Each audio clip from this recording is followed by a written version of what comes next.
¿Y qué vamos a hacer nosotros de alguna manera en la experiencia de estos 40 días de camino del desierto hacia el encuentro con Jesús? Vamos a acompañar a Jesús en la vivencia celeste. Vamos a padecer con Jesús. Vamos a morir con Jesús porque lo vamos a acompañar en este gran misterio de la muerte, porque la muerte también es una realidad humana. Ven cómo sí nos corresponde a nosotros la vivencia de estos misterios. Y vamos a acompañar a Jesús también en su resurrección. Pero también esta invitación es doble, porque no solo el Señor me invita a que yo camine con Él, sino también a que yo reconozca que Jesús es el que también está caminando conmigo.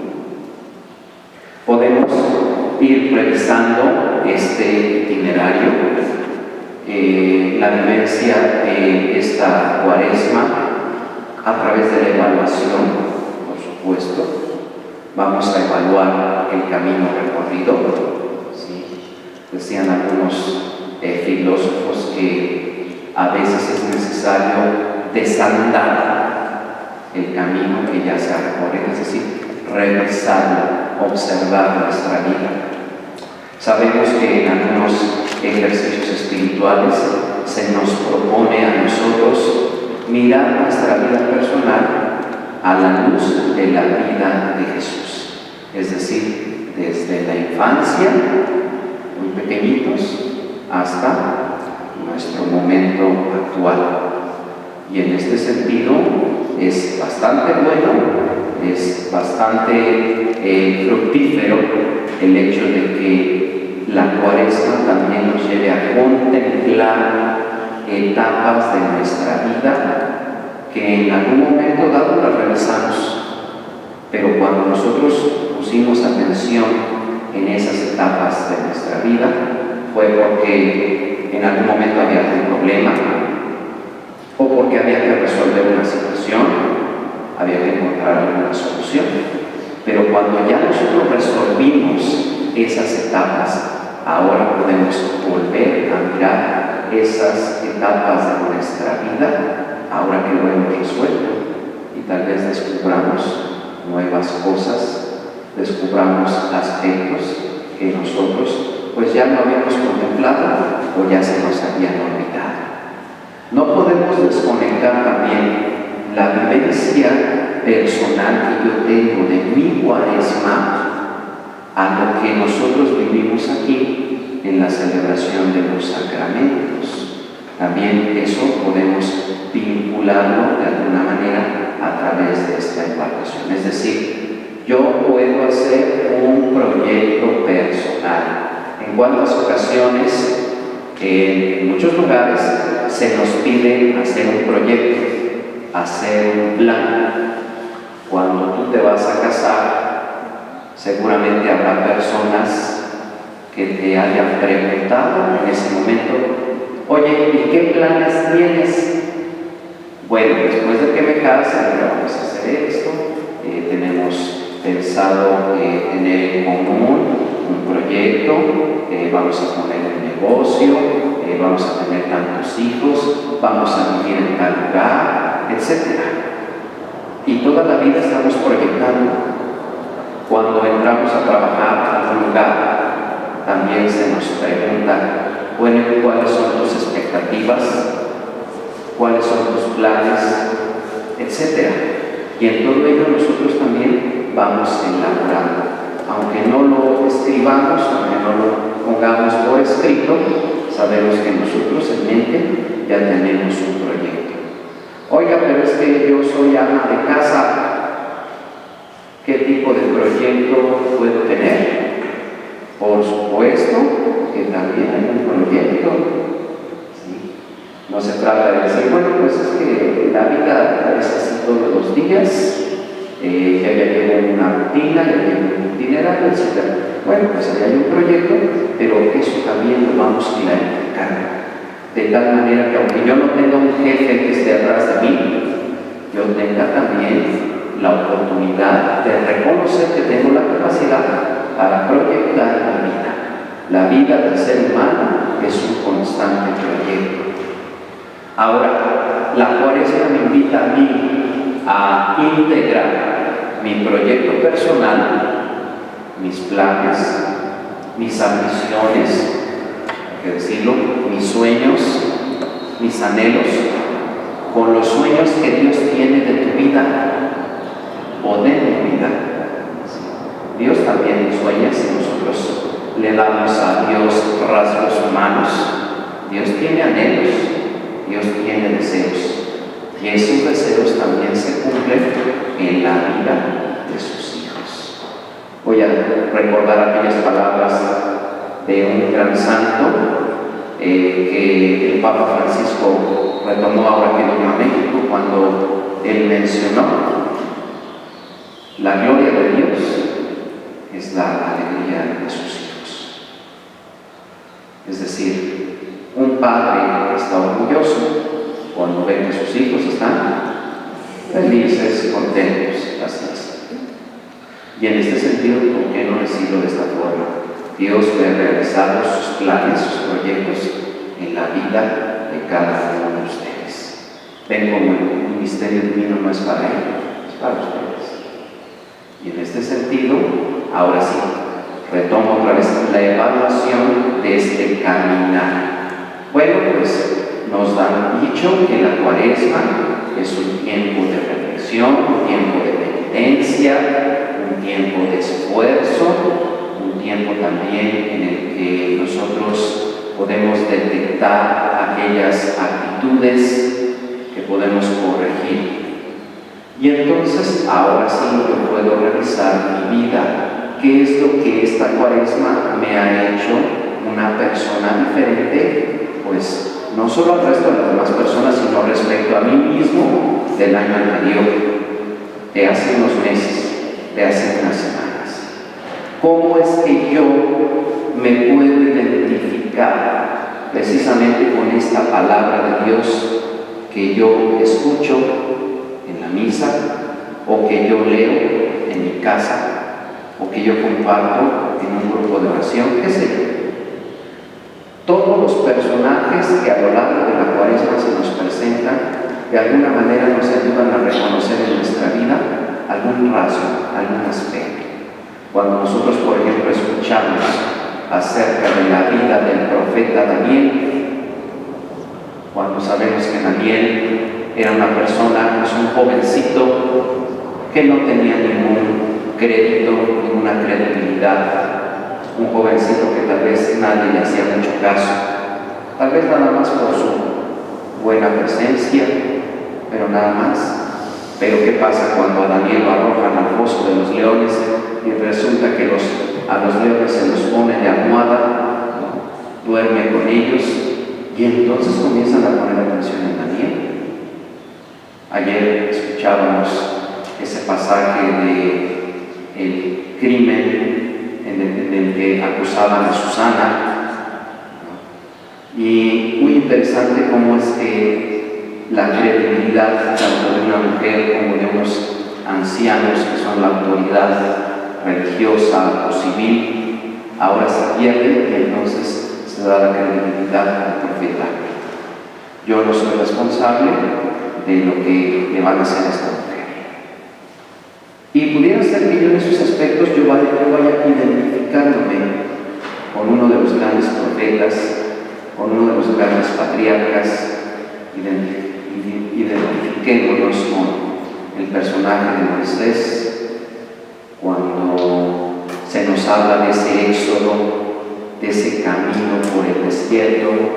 Ya sabemos también que el pueblo de Israel, como dice la Escritura, es un pueblo de cabeza dura, un pueblo que se queja, un pueblo rebelde, un pueblo desobediente, un pueblo que desconfía. Y en este sentido hemos puesto la atención en el pueblo. Pero ¿qué pasa con la persona de Moisés? Él que está escuchando en cada momento las quejas, él que está en cada momento dado, llenándose de problemas.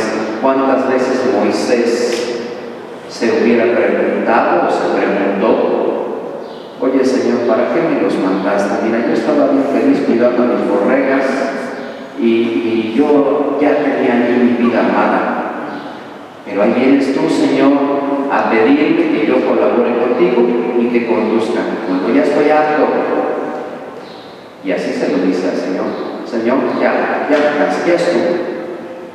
Y el Señor, espérate tantito, mira, levanta una serpiente en este palo y se van a curar. Mira, diles que les voy a dar de comer. Y les manda el maná, y les manda las codornices. Mira, diles que no se desesperen, que no pierdan la confianza en el Señor, porque yo soy el Señor.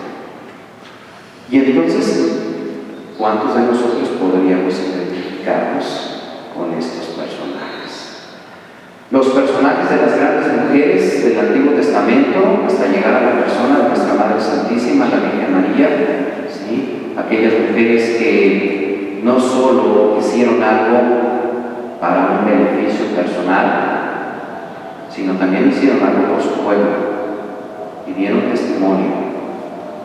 Ya les he mencionado en algunas ocasiones Ruth, Esther, Judith, Débora, Tamar,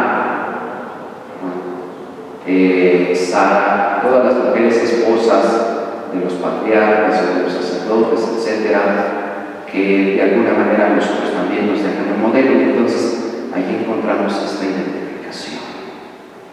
Y al mismo tiempo que vamos haciendo esta revisión, ahora sí yo me puedo preguntar en qué aspectos he crecido.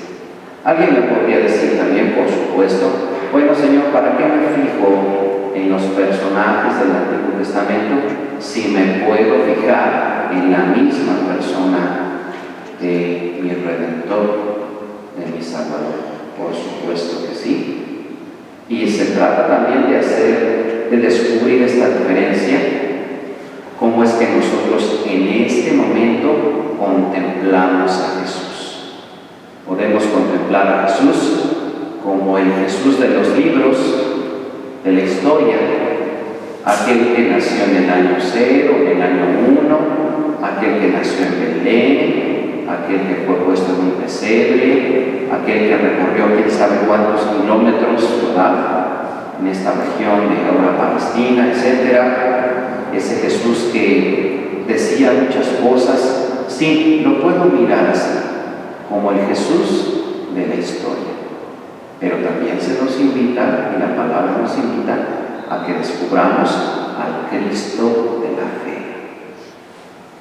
¿Qué es lo que ese Cristo que vivió en Galilea, que estuvo en Jerusalén, que hacía milagros, qué es lo que está haciendo respecto a mi fe y a mi vida?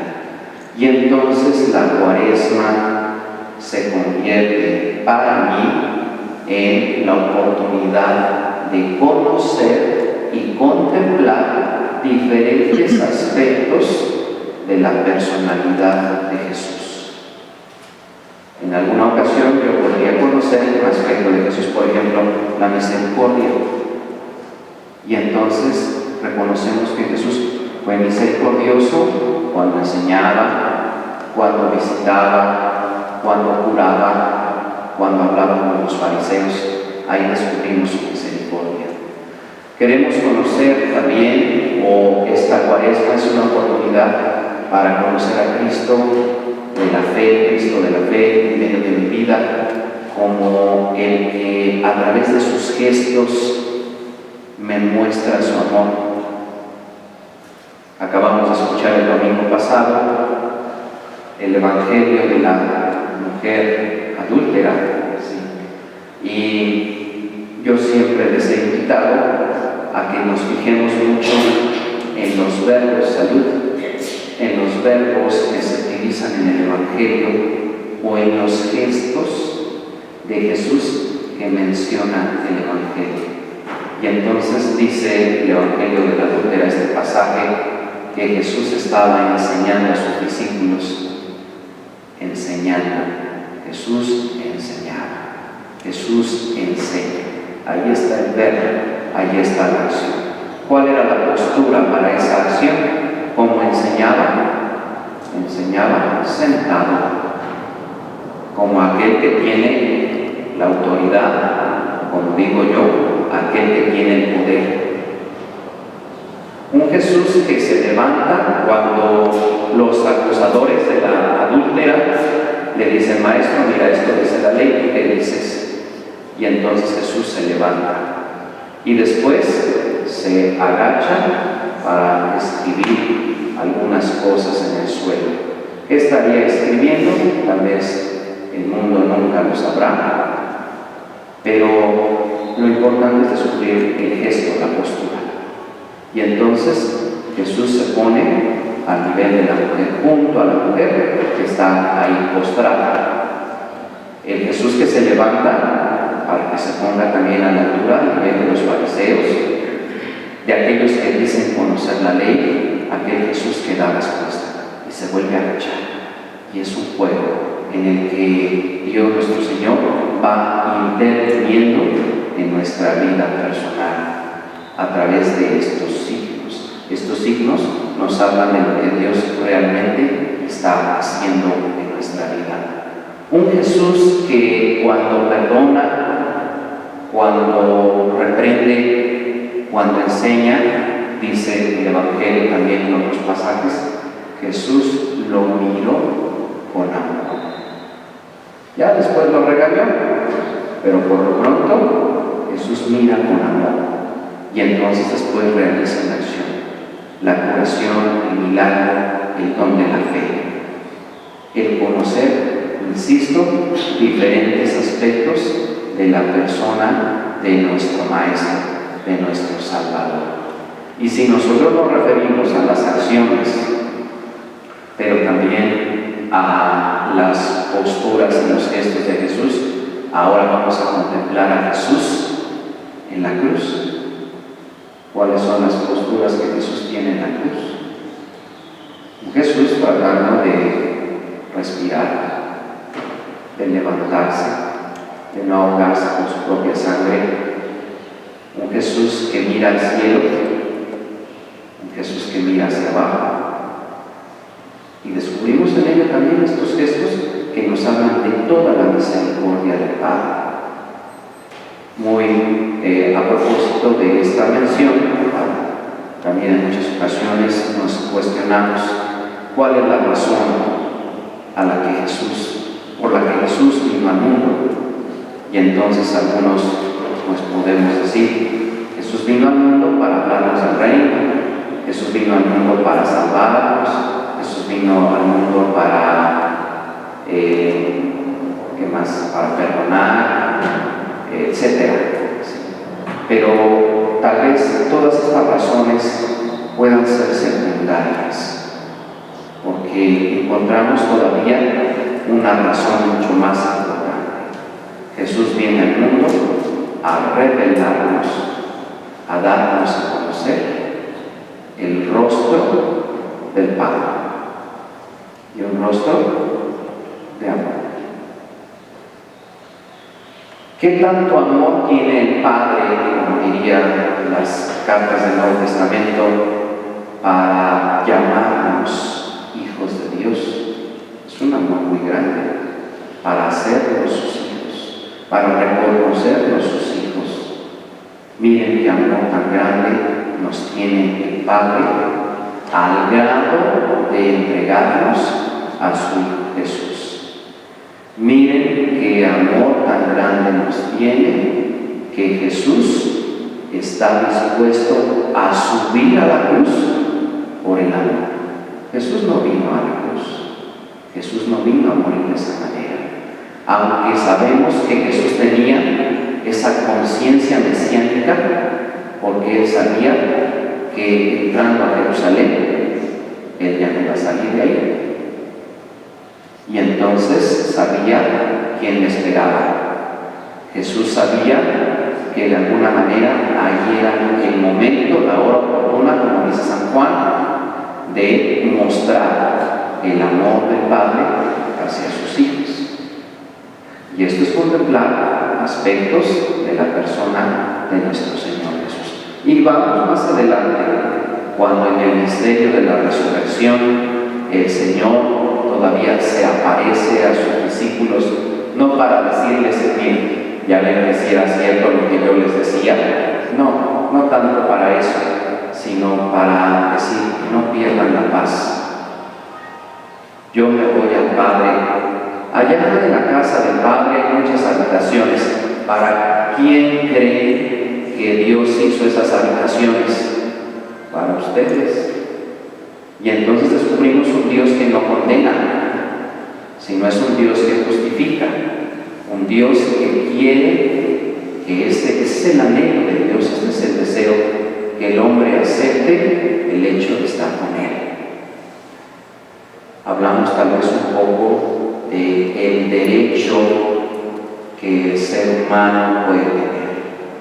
Hablamos de derechos humanos, hablamos de todo aquello que lleva al ser humano a merecer algo por derecho. Y entonces también fijemos aquí una postura respecto a este proyecto que Dios tiene conmigo. Y en algún momento podría yo preguntarme, ¿acaso yo tengo derecho a la vida? ¿Tengo derecho a la eternidad? ¿Tengo derecho al perdón? ¿Tengo derecho a que se me trate como rey? Y entonces, pues esa respuesta no la voy a dar yo. Esa respuesta la van a dar ustedes, cada uno en su ejercicio de interiorización. Jesús en algún momento nos mencionará que ciertamente el Padre lo quiere todo para nosotros, porque Él lo quiere conceder, porque esa es la voluntad de Dios. No tal vez porque nosotros seamos merecedores. Y pareciera que precisamente en esta postura Jesús también tiene grandes enseñanzas en esta Cuaresma, cuando nos dice, desde el momento en el que nosotros nos sentimos con tantos derechos, desde ese momento pareciera que cortamos el acceso con Dios, porque el drama de la vida humana en relación a la vida cristiana es precisamente recibir, y recibir aquello que yo no sé si lo merezca, pero es aquello que Dios me quiera dar. ¿Cuántas veces contemplamos, por ejemplo, el pasaje del pecado original en el que nosotros decimos, es que el hombre se quiere apropiar de la vida, de la divinidad? Nosotros queremos arrebatar algo que Dios lo quiere conceder. Y en este sentido, por supuesto, también toda la Cuaresma nos va a permitir interiorizar cómo es que Dios se va manifestando y nos va dando cada vez muestras de su amor. Ya tenemos bastantes elementos para evaluar en mi persona en esta Cuaresma. ¿Sí? ¿Cómo caminar? Iniciábamos el miércoles de ceniza diciendo, la Cuaresma es caminar, pero es estar dispuesto a iniciar un camino, suponiendo que ya lo iniciamos, que tenemos esa voluntad para recorrer el camino. Ahora que ya lo inicié, ¿qué es lo que llevo yo caminado? ¿Qué es lo que yo llevo recorrido en mi vida? A la luz de la enseñanza de Jesús, de su persona, a la luz del Antiguo Testamento que me conducen hacia la vivencia de la Pascua, a la luz de el descubrir el significado de las realidades humanas. ¿Cuáles son las realidades humanas que nosotros vivimos? Pues en primer lugar, insisto, este proyecto de vida. En segundo lugar, los obstáculos que yo encuentro en este camino, porque pareciera qué bonito sería que el camino estuviera derechito y que los proyectos y los objetivos o las metas se vayan alcanzando. Fíjate que mañana alcanzaré este objetivo, pasado mañana esto, en 15 días esto. Eso sería fabuloso, sería maravilloso el descubrir que mi proyecto fuera así. Y sin embargo, encuentro etapas de mi vida en las que el proyecto o se me olvidó, o no lo pude terminar, o no lo quise alcanzar porque las distracciones son muy fuertes y entonces de plano ya no lo tomé en cuenta, porque a veces yo estaba sumergido en una depresión que yo pensaba que este proyecto no valía la pena o que no servía para nada, y entonces el proyecto se ve cortado, se ve detenido. ¿En dónde me quedé? Si yo estaba corrigiendo un acto de mi vida, porque eso es difícil. Es que los padres nos invitan desde el Papa Francisco, nuestros obispos, nuestros sacerdotes, a que en esta Cuaresma descubramos la misericordia a través de estas obras. Pero a mí me cuesta mucho trabajo, porque yo tengo tal vez algún vicio, porque yo tengo algún defecto, porque en algún momento dado no me he decidido, no me he determinado a corregir este aspecto de mi vida, un egoísmo, una avaricia, un rencor, una vida individualista, una vida de injusticia, una vida de silencio en la que yo me vuelvo cómplice de determinadas injusticias, y entonces el plan se ve cortado. Y qué feo se vería, ¿verdad?, un proyecto que tiene varios amarres, varios, ¿cómo se le llama esto? Nudos. Sí. Bueno, pues ese proyecto con nudos, con amarres, con añadidos, es lo que quiere Dios contemplar en nuestra vida. No quiere un proyecto perfecto, quiere un proyecto que esté lleno, que tenga esta riqueza de experiencias incluso negativas. Y esto es la realidad humana. Y entonces vemos sufrimiento, dolor, frustración, vemos en algún momento dado que lo que yo quisiera no se realiza, vemos que aunque yo esté haciendo bien las cosas, a otro le va mejor que a mí. Y entonces esos añadidos, estas posturas que nuestro proyecto tiene, es lo que Dios nos da para que podamos también alcanzar la perfección. Un proyecto así, que no nos desanime el hecho de que en algún momento de nuestra vida hayamos olvidado el proyecto. Dirá San Agustín, voy a retomar unas palabras de San Agustín: Señor, permite que yo me deje convencer por ti, yo me deje conquistar por ti, que yo pueda creer en ti, porque antes de que yo actúe en mi vida necesito de la fe, porque la fe es el primer paso que me lleva hacia la vida de la caridad. Y esta es la vida también de los santos, y esta es la vida de todos estos personajes de la Sagrada Escritura. Y ahora nos encontramos entonces con Jesús, que nos sigue invitando a proyectar, a vivir este camino.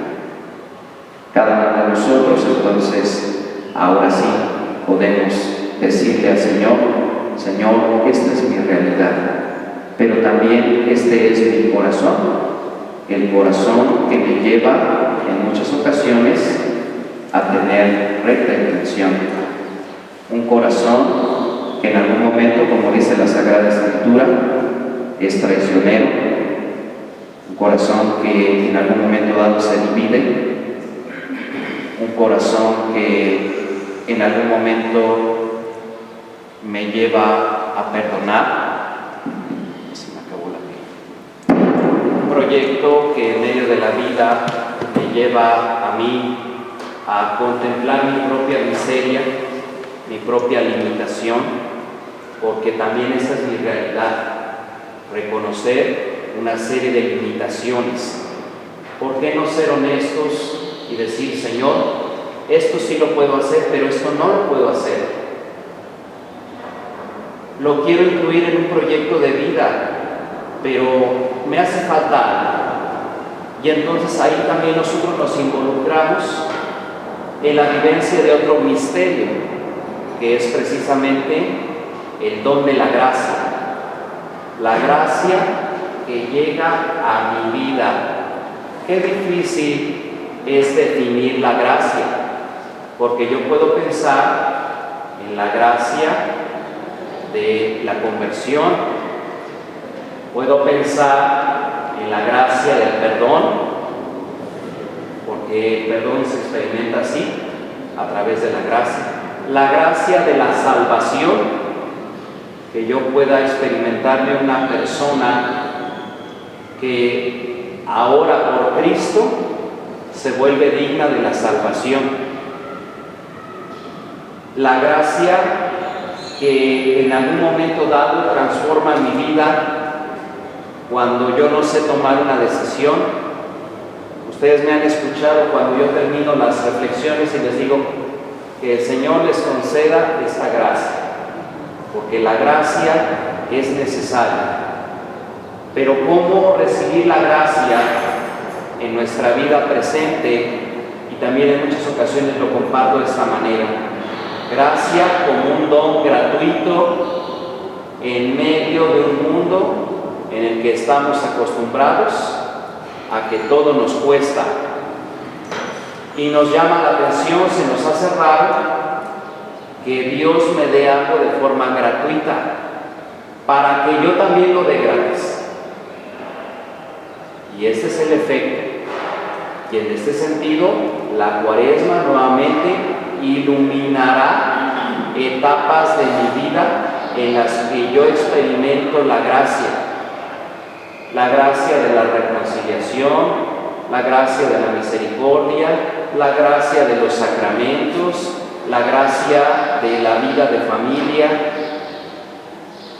la gracia que en algún momento dado me ayuda a mantenerme vivo, a mantenerme fresco para seguir actuando.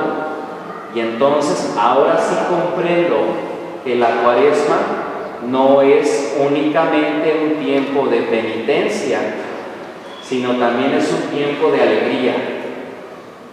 Y en este tiempo y con esta actitud de alegría, entonces yo voy a tener o voy a manifestar la mejor disposición para ir transformando mi vida, pero también colaborar a la edificación de la vida de las personas. Y entonces aquí contemplamos ya otro elemento que me parece importante y que se va presentando desde el inicio de la Cuaresma, que es la práctica de las obras. No solo obras de caridad, no solo obras de misericordia, sino concretamente nos sugiere la liturgia, la oración, el ayuno y la limosna. Yo quisiera concentrarme un poco más en este día en la reflexión acerca de la limosna, porque pareciera que eso como que es lo más sencillo, pero también puede ser lo más difícil. ¿Qué es la limosna? Para comenzar, la limosna puede ser el signo de lo que yo soy capaz de dar de mí hacia una persona. ¿Se acuerdan ustedes de algunos pasajes en los que Jesús está enseñando en el templo? Pero ¿en qué parte del templo está enseñando Jesús? ¿Se acuerdan? Está predicando en donde están las alcancías. ¿Recuerdan ustedes ese pasaje en el que Jesús está hablando del reino y entonces se acerca una viuda y deposita 2 moneditas? Gracias. ¿Y por qué Jesús está predicando? ¿Que no hay otro mejor lugar para predicar? ¿Que no se puede ir al kiosco?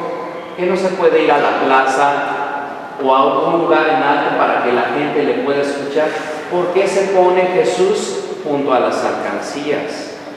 Y entonces desde ahí es donde Jesús da lecciones de vida, pero también hace una crítica, hace un reclamo precisamente a la actitud que se tiene respecto a la limosna. Jesús critica a los fariseos. Gracias. Jesús critica a los fariseos porque dice, allí en la entrada,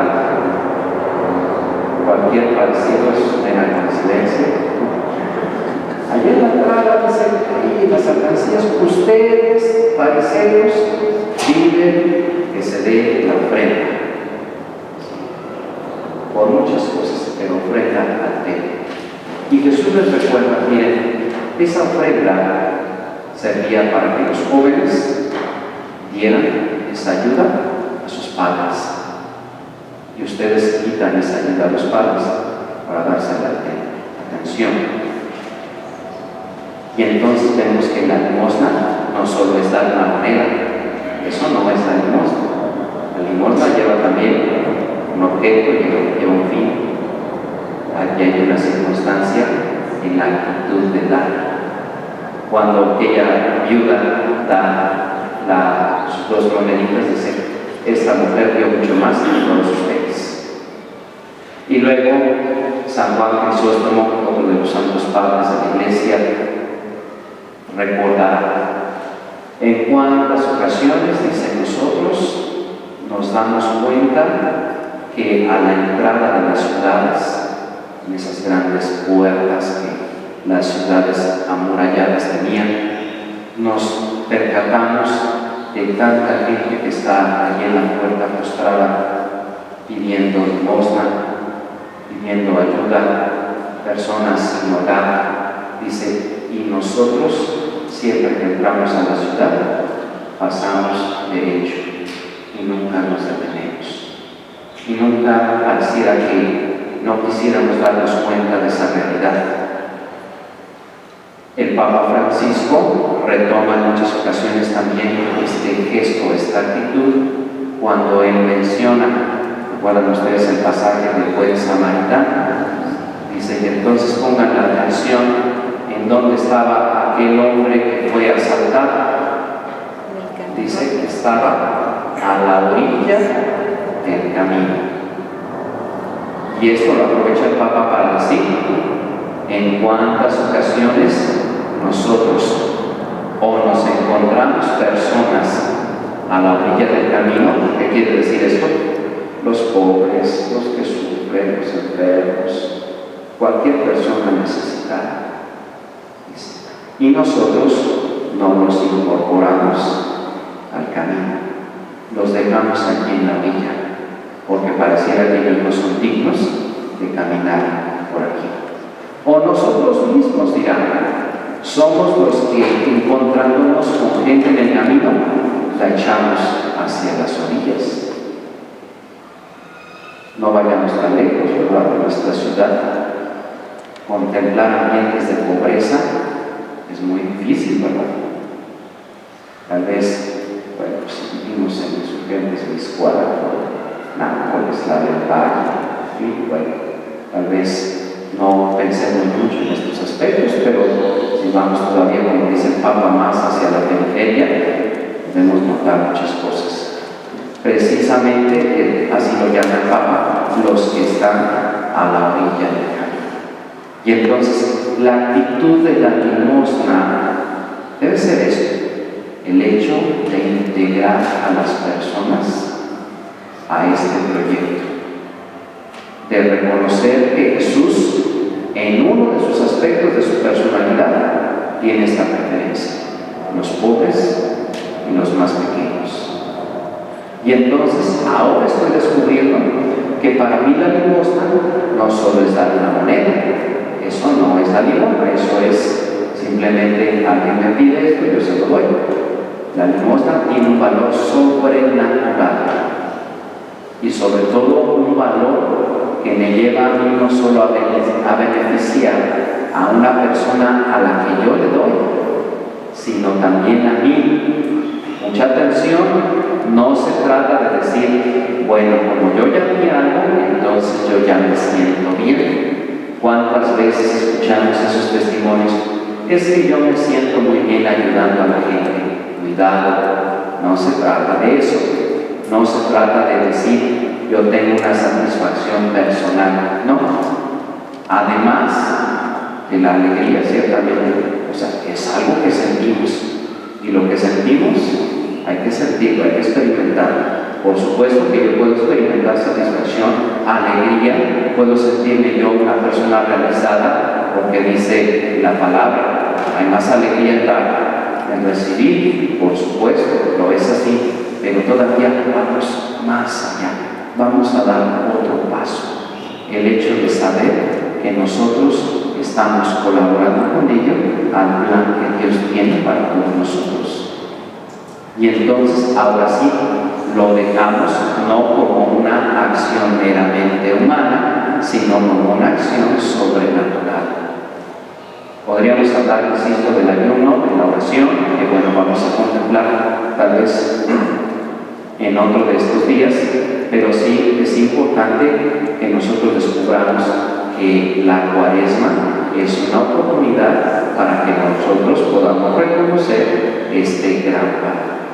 Y así, en la experiencia y en la práctica de buenas obras, como dicen las oraciones de la misa, así nosotros podamos también encontrarnos con Jesús.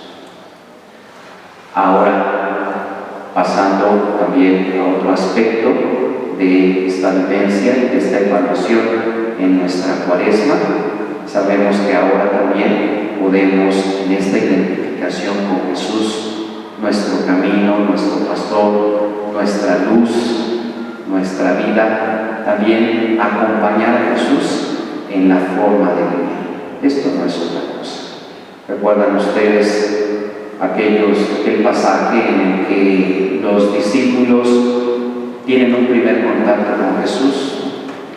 Señor, ¿quién eres? Prácticamente le estaban preguntando, ¿quién eres? ¿Dónde vives?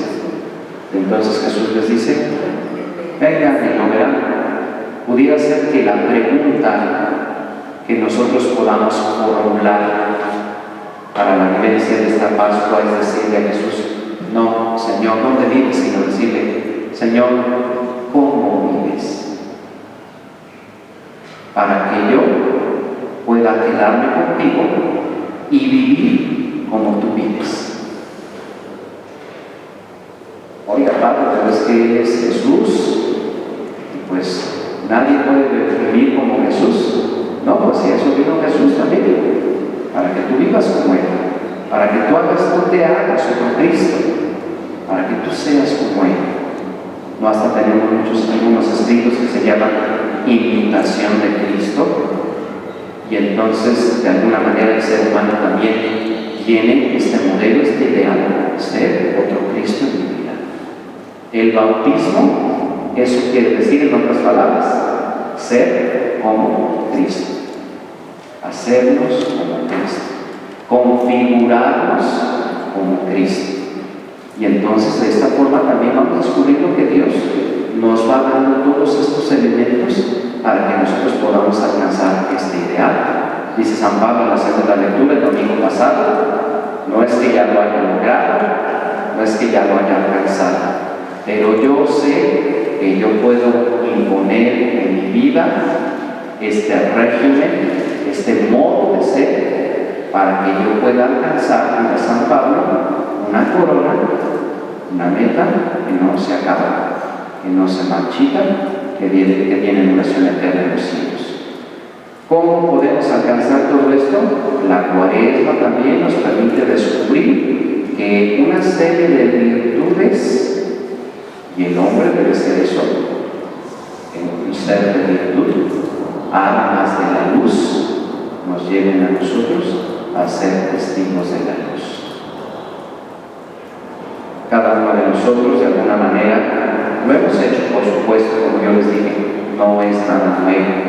Seguramente cada uno de ustedes, a través de todos estos proyectos, a través de la visión de lo que yo quiero alcanzar en medio de la vida, tiene en cuenta, por supuesto, virtudes, dones, gracias, bendiciones. Recuerda también cómo es que se nos habla en la Sagrada Escritura de los frutos del Espíritu Santo y que ahora poseemos y que podemos practicar y que ya no tenemos pretexto de decir, es que no tengo con qué, es que no traigo. Sí traemos, porque el Señor nos lo dio en el bautismo. en la confirmación. El gozo. Habrá alguna persona que no sea capaz de experimentar el gozo, que no siempre a lo mejor tenga mucho gozo, pero es capaz de experimentar el gozo. La paz, otro fruto del Espíritu Santo. Habrá una persona que no tenga la capacidad de alcanzar la paz. O de ser pacificador. La paz, pues hay que alcanzarla buscando la paz. Pero la paz se experimenta. La mansedumbre, otro fruto del Espíritu Santo. Padre, es que yo soy muy corajudo. Pues yo también. Pero eso no quita la capacidad de experimentar la mansedumbre. Y aquí entramos también a otro ámbito, el hecho de que Dios nos capacita. ¿Qué diferencia nosotros podemos sentir, podemos experimentar cuando tenemos esta certeza de que Dios nos capacita? De que Dios nos hace capaces de paz, capaz de amor, capaz de perdón, capaz de misericordia, capaz de docilidad, capaz de caridad, capaz de responsabilidad. No me quiero adelantar mucho porque también eso lo voy a decir en la homilía, en la misa, la capacidad que el ser humano tiene de comprometerse. Pero sí, de alguna manera también esto me ayuda a que yo, en esta vivencia, yo me dé este espacio, capacidad de libertad. Qué difícil, porque yo le digo al Señor, Señor, yo quiero ser una persona libre, y cuando Dios me da la capacidad de la libertad, no la uso. Y entonces estoy esperando a ver qué hace de punto para hacer lo demás. O a veces estoy tratando de escuchar lo que toda la gente piensa para que yo piense de la misma manera. O tal vez prefiero yo evitar el juicio para que a mí no me involucren, no me comprometan. Y entonces, ¿para qué quiero la libertad? Y Dios nos llama a ser libres y a experimentar también, por eso nos hace capaces de manejar perfectamente nuestras acciones de manera consciente, de manera voluntaria, y sea esto un acto libre. Y yo pueda sentirme libre cada vez que vivo la misericordia, cada vez que vivo el perdón, etc. Cada vez que yo ahora entiendo el significado de la limosna. Ahora que yo entiendo cómo es que Jesús me invita a caminar con Él. Ahora entiendo cómo es que Jesús está yendo de camino conmigo en mi vida personal. Como yo les dije, no solo la disposición de que yo haga, sino también de dejar que Dios haga en mí. Dejar. Y yo insistía también, como dice San Pablo, por favor, en nombre del Señor, les pedimos a ustedes que se dejen reconciliar.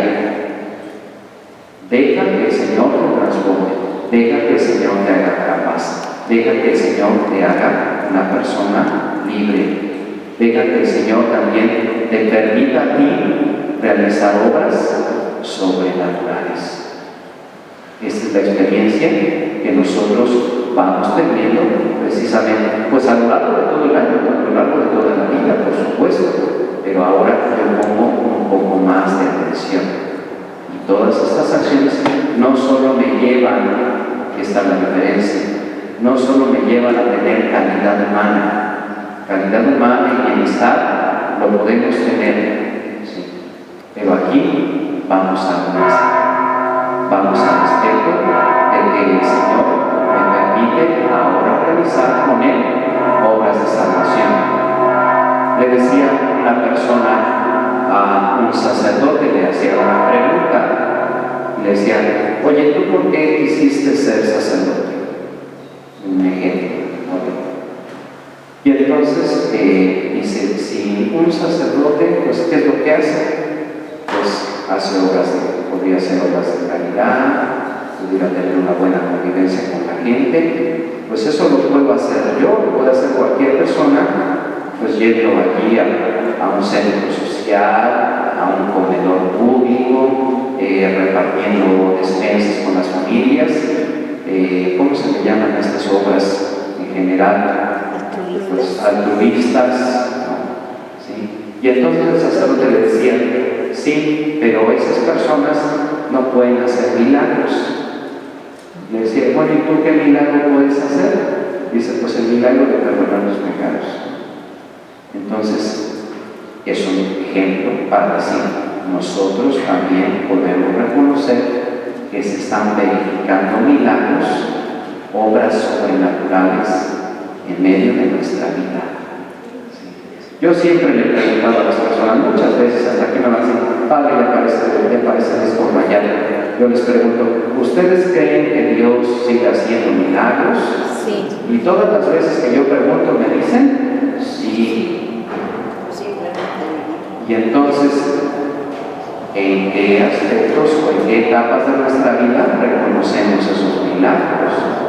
Y que Dios haga esos milagros por medio de ustedes, esas obras sobrenaturales. Aquí está lo importante, que Dios constantemente nos invita a que estemos con Él viviendo de esta forma. Por eso la pregunta no es solamente, Maestro, ¿dónde vives?, sino, Maestro, ¿cómo vives? Para que yo pueda vivir contigo, para que yo pueda sentir contigo. Dirá San Pablo en alguno de otros cánticos, por favor, les invito, sientan, tengan los sentimientos de Cristo. ¿Será muy difícil eso? Pues quién sabe. La cosa es dejarse. Ahí está. Si quiero sentir como Cristo, por supuesto. Y Jesús manifestó que todos esos sentimientos eran humanos, no eran extraterrestres. ¿Sí? La compasión es un sentimiento humano, lo experimentamos, por supuesto. ¿Sí? El dolor, la angustia, la indecisión, también, la autodeterminación. Y todo eso lo podemos vivir, por supuesto. ¿Podemos sentir como Cristo? Claro que sí.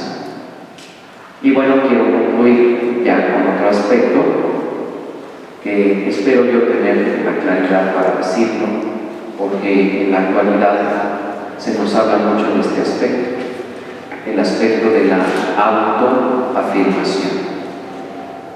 La autoafirmación es muy buena, porque yo me reconozco como persona, puedo reconocer que tengo autoestima, puedo tener muy buena autoestima, puedo reconocer qué tan valioso soy para mi mundo, para mi sociedad. La autoafirmación es muy buena, porque entonces yo me afirmo, yo me acepto con mis virtudes, con mis limitaciones. Pero a esa autoafirmación no me refiero, no me voy a referir a esa autoafirmación, que es muy buena y que es necesaria para la madurez del ser humano. Eso ya nos queda claro, ya sabemos qué es. ¿Sí soy claro con esto? Bien. No, yo voy a referirme a otro tipo de autoafirmación. Un gran santo, San Antonio de Padua, cuando se confesaba, él decía precisamente que se acusaba de autoafirmarse. Y es muy diferente este concepto. Y lo mencionamos ahorita y a propósito también del tiempo de la Cuaresma. ¿Por qué? Porque podemos caer constantemente en este riesgo. ¿Qué quiere decir o qué quiso decir San Antonio de Padua y algunas otras personas más respecto a ese sentido de la autoafirmación?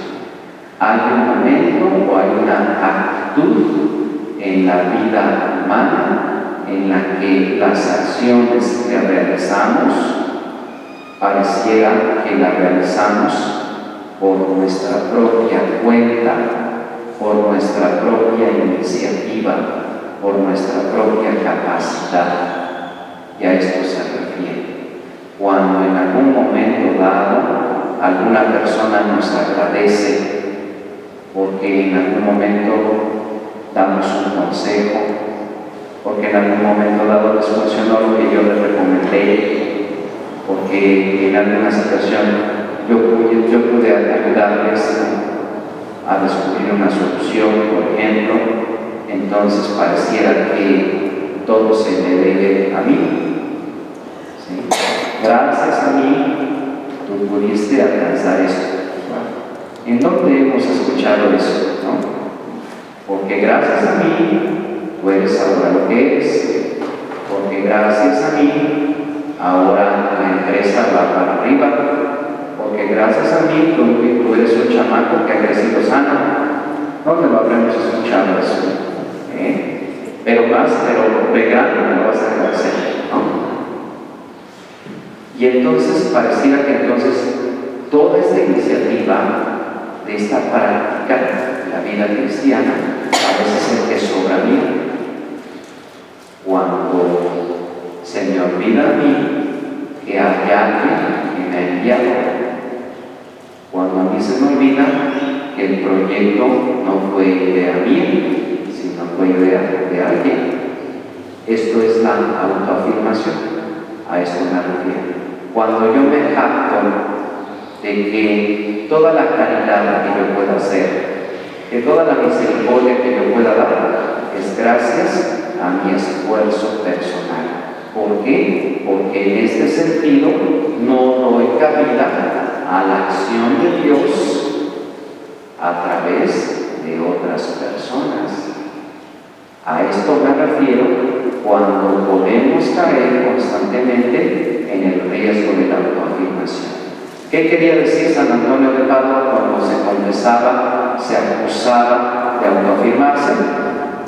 Que todo lo que él estaba haciendo era por él. Gracias a mí mucha gente se bautizó, gracias a mí mucha gente hizo esto, gracias a mí, etc. Y a esto es lo que nos refiere precisamente el hecho de que yo pueda siempre reconocer que Dios está actuando en mi vida. Insisto, no de manera directa, sino también a través de muchas personas. Y entonces, ¿qué voy a hacer yo? Voy a agilizar mis sentidos. Y voy a decir, creo que tengo que estar más atento a la escucha. Cuando alguien quiere decirme, oye, fíjate que tal vez convenga que tú tengas en cuenta, que tú consideres, y entonces yo lo escuche. Ya después, más adelante, tal vez a la luz de la Sagrada Escritura, de la oración, yo pueda realizar esa actitud en mi vida. Pero entonces yo sé que no me estoy autoafirmando, o que soy una persona completa, una persona que ya no puede aprender otra cosa. Es decir, eso que usted está diciendo, tal vez eso ya lo sabemos. Por supuesto, ya lo sabemos, pero ahora me atrevo a volver a descubrirlo en medio de mi vida. Sí. Vuelvo a revisar, insisto, situaciones incluso de mi vida pasada, que en algún momento dado viví con angustia o con presión. Ahora tal vez que ya no tengo la presión, puedo contemplar y descubrir una nueva lección de vida, algo que me ayude a mí a crecer, que me ayude a mí a madurar.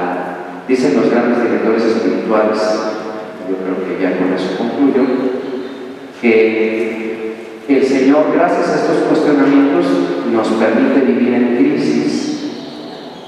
Y entonces pareciera que nuestra vida pues es una crisis, porque ahorita puedo evaluar, hacer mi vida, examinar cuál es la crisis que estoy viviendo en este momento.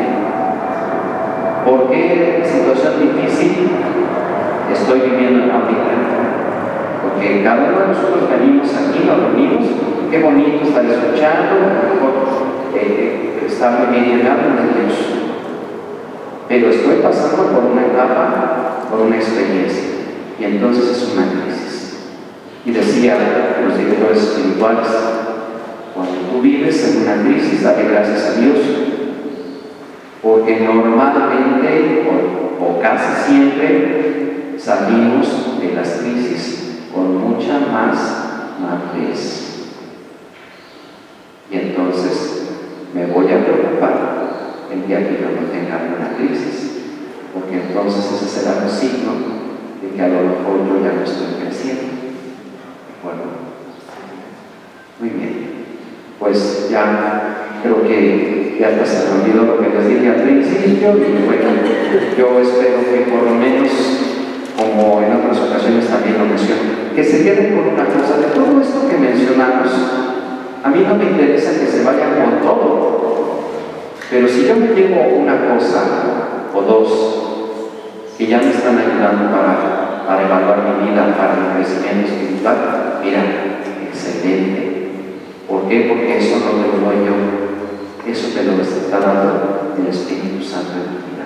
Allí lo está cocinando, allí lo está preparando para que tú después seas un testimonio vivo de que Dios te ha dado esta gran capacidad para experimentar su gracia y tú la compartas a tus hermanos.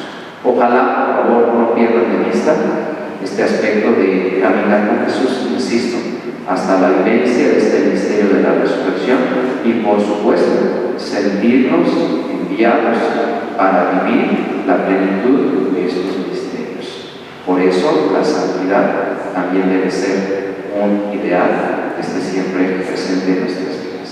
¿De acuerdo? ¿Sí? Muy bien. Pues les agradezco su atención. Vamos a concluir con una oración, así como están sentados. Gracias, Señor, por este momento en el que he encontrado la alegría de ser cristiano, la alegría de encontrarte, Señor, en mis hermanos, la alegría de saber que tú siempre miras mi vida, de que tu mirada está sobre mí, a donde yo vaya, o con la forma con la que yo he decidido vivir. Ahí estás tú. Permíteme, Señor, que yo pueda reconocer siempre tu presencia, a veces oculta, a veces evidente, pero que me recuerda que además de observar mi camino, tú también estás ahí para iluminarme, para que yo pueda tomar las mejores decisiones, para que yo pueda también glorificar tu nombre en medio de mi vida personal. Permíteme ser testimonio vivo con mi familia, con las personas con las que yo me voy a encontrar.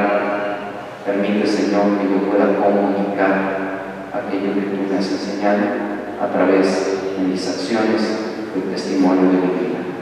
Gracias, Señor, bendito y alabado seas. En el nombre del Padre, y del Hijo, y del Espíritu Santo. Amén. Bien, pues quienes gusten, nos preparamos para la celebración de la Eucaristía. Gracias.